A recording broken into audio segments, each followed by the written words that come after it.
Okay, let's dive in. We've got a stack of sources here covering the absolute latest in tech. And our mission, well, it's simple. Sort through them to pull out the most interesting insights and facts just for you. Yeah, we're going to be your guides through this material, helping you figure out what's really important right now. Exactly. We're going to explore how AI is getting, maybe eerily realistic, and what that means for online security risks. Think clever scams, unexpected privacy issues. Mhm. We'll also look at some big strategic moves from major players like Google and OpenAI, how they're reshaping AI interaction and maybe even the media we watch. And the everyday stuff, too, Ruth. And of course, yeah, some practical updates for the devices you probably use every single day. It's a look at both the cutting edge and how our daily digital lives are kind of evolving. Okay, let's unpack this material. So, right off the bat, one major theme jumping out from these sources is how advancements in AI are, really impacting our sense of safety and privacy online, sometimes in ways that are a little concerning. That's a really critical point. Yeah. A notable example highlighted here is the evolution of scam emails. Yes. The classic badly worded phishing attempt, usually a dead giveaway. Precisely. Yeah. Before, you could often spot a scam email a mile off. The phrasing was just awkward, maybe clearly run through Google Translate or something. Yeah, you knew instantly something wasn't right, felt off. But now, AI chatbots, things like ChatGPT, they can create emails that sound completely fluent, natural, even personalized. The sources point out the threat extends beyond grammar now. Okay, how does that shift the game then? If it's not just the grammar, what makes these newer AI scams harder to spot? What's the core difference? Well, the insight here is that AI enables this kind of hyper-personalization, and it can scale up complex, credible-sounding stories. It's not just about fluent language. It's the AI's ability to weave in convincing details, maybe mimic a tone you'd expect, or reference things that make the lie seem, contextually relevant. It really exploits our trust in digital communication in a much more sophisticated way than before. Right, so the real shift isn't just perfect grammar, it's this ability to build believable lies that fit the context, exploiting our trust. That definitely sounds like it increases the odds of people getting scammed. It does. It requires a whole new level of vigilance. Yeah, a new layer, absolutely. Absolutely. And speaking of vigilance and maybe digital breadcrumbs, another potential privacy thing highlighted here connects to the data we leave behind. Even like seemingly casual data. There's mention of a website called YouTube Tools.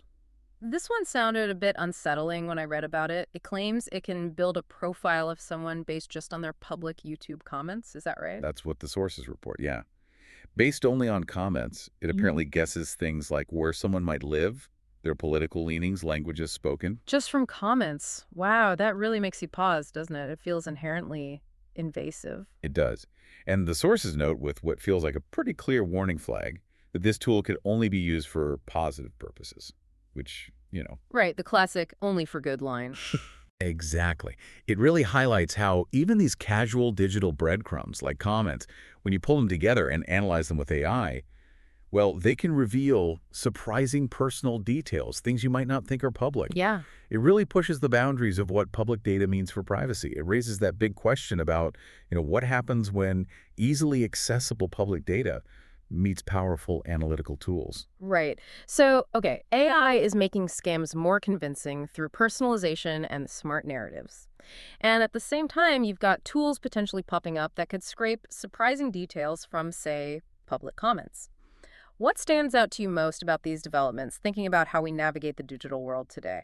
It's the combination, I think. The increasing sophistication on both fronts simultaneously makes you really think. Definitely. Okay, moving from those immediate safety and privacy concerns, let's shift gears a bit. Let's look at AI's expanding reach specifically in creating content and influencing how big companies are making strategic moves. This is where it gets really interesting. Yeah, this section of the sources really does highlight that dual nature of AI advancement. Incredible new capabilities, but also these big strategic business plays for, dominance. Let's kick off with Google's latest in AI video, something called VO3. The sources use phrases like absolutely out of control. That's pretty strong language, yeah. But the descriptions seem intense. It's even suggested that Google might now have both the #1 and #2 best video models out there. And crucially, the videos it generates can now talk, like straight out of the generator, with synthesized speech. Yes, that's what the sources indicate, which has a whole other dimension of realism, obviously. Exactly. It's apparently created what some are calling viral moments, citing these surprisingly realistic examples like man on the street interviews generated purely by AI. Whoa! That's exactly the kind of thing that truly blurs the lines between what's generated and what's real. And the debate in the sources I saw is whether VO3 creates the most lifelike AI video they've ever seen, leading some to these pretty extreme predictions like the end of the film industry. Right. And when you layer on the idea of combining VO3 with Google's other AI tool, Flow, the sources suggest you could eventually generate entire movies just from text prompts. It sounds like science fiction. But the sources also include some necessary pushback, right, from people actually in the film industry. It's Right. not like everyone agrees Hollywood is finished tomorrow. Exactly, yeah. There's important nuance there. The sources cite industry pros pointing out current glitches, like characters maybe subtly changing faces mid-scene, things like that. Uh-huh. And they emphasize the irreplaceable human element, the artistry, the collaborative process, the editorial decisions needed for actual filmmaking. Plus, you've got the huge looming factor of copyright lawsuits against these AI generators. That's significant context. Okay, so maybe the insight here isn't the immediate death of Hollywood, but perhaps massive disruption is more likely in areas like, say, visual effects, animation, maybe lower budget content creation, potentially democratizing high-quality video synthesis. That feels like a more measured take, yeah. Makes sense. So why is Google pushing this specific capability so hard right now? What's the driver? Well, context from the sources points pretty directly to competition. The fact that ChatGPT is now apparently the 5th most visited website globally. Ahead of Google search? Ahead of Google search, yeah.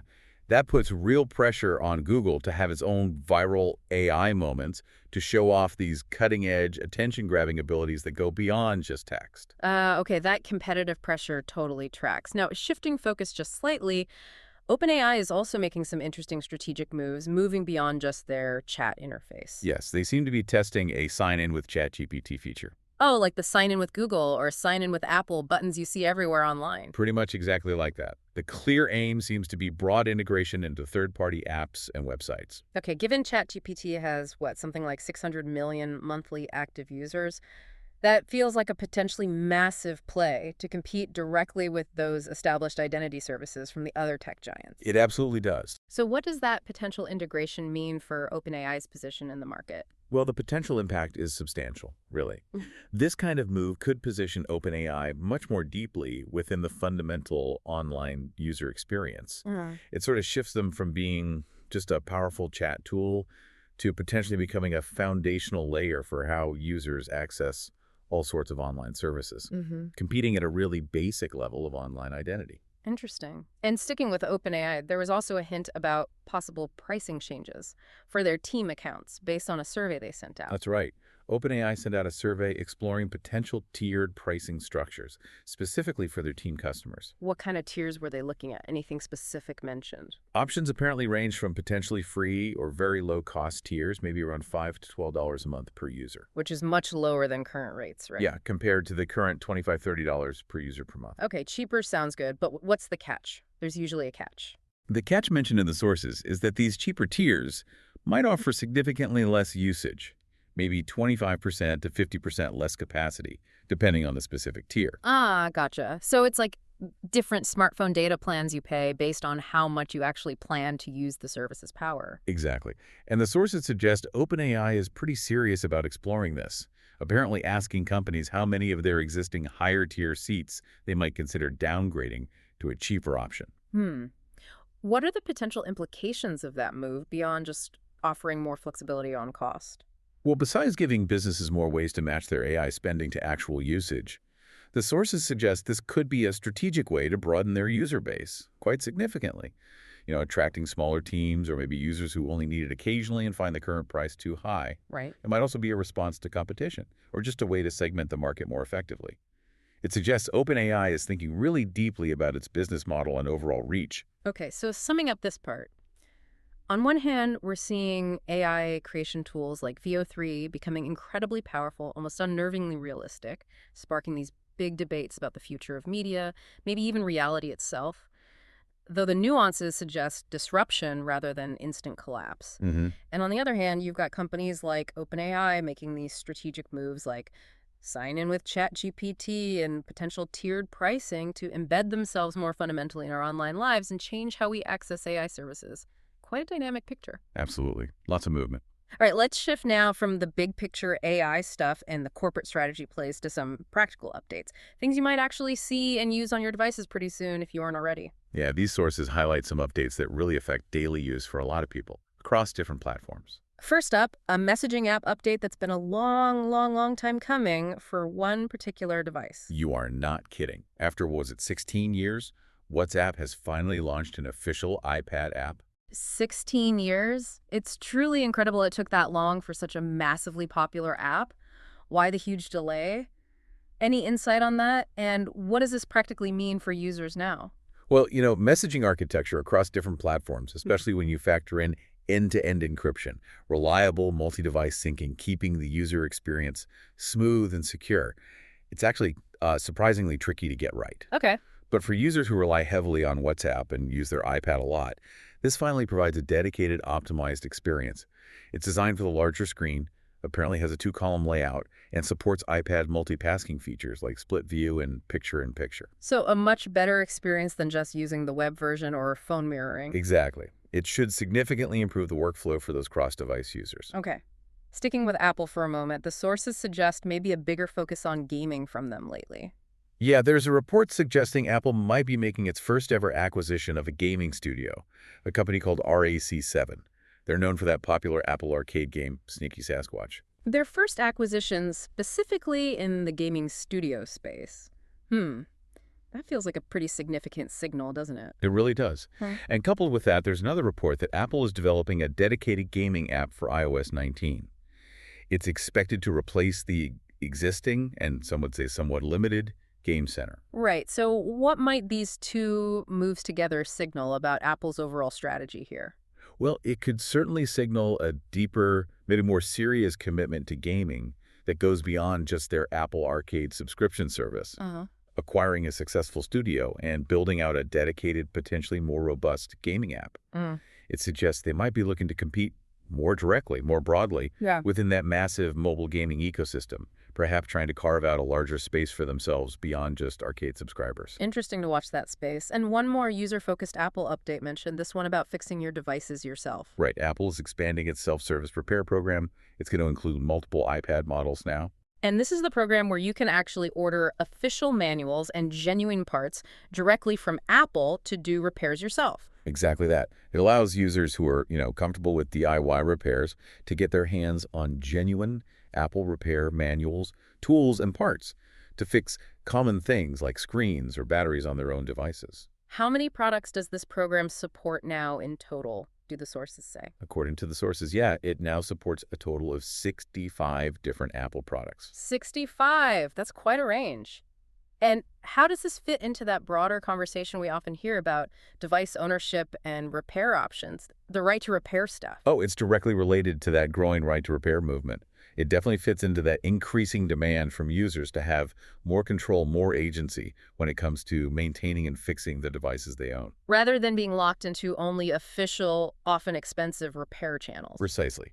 It's presented as a step towards greater user empowerment, potentially helping devices last longer too. So yeah, whether it's a messaging app finally arriving on a key platform after a frankly ridiculous wait, or a potential strategic push by Apple into the broader gaming world, or making it a bit easier for you to fix your own gadgets, these sources show the big players are still tweaking and refining that core device experience for users, even alongside all the massive AI developments. Yeah, it's happening on all fronts. So just to quickly recap what we've covered in this deep dive, we saw how AI is making scams smarter, more personalized, maybe hyper-realistic, forcing us to rethink online trust and potentially disrupting how media gets made. The realism is key. We looked at big strategic moves from giants like OpenAI and Google, from potential identity plays and shifting pricing models, to this intense race for viral AI moments, especially in video. Yeah, the business side is fascinating. And we also touched on practical updates hitting your devices. WhatsApp finally landing properly on iPad,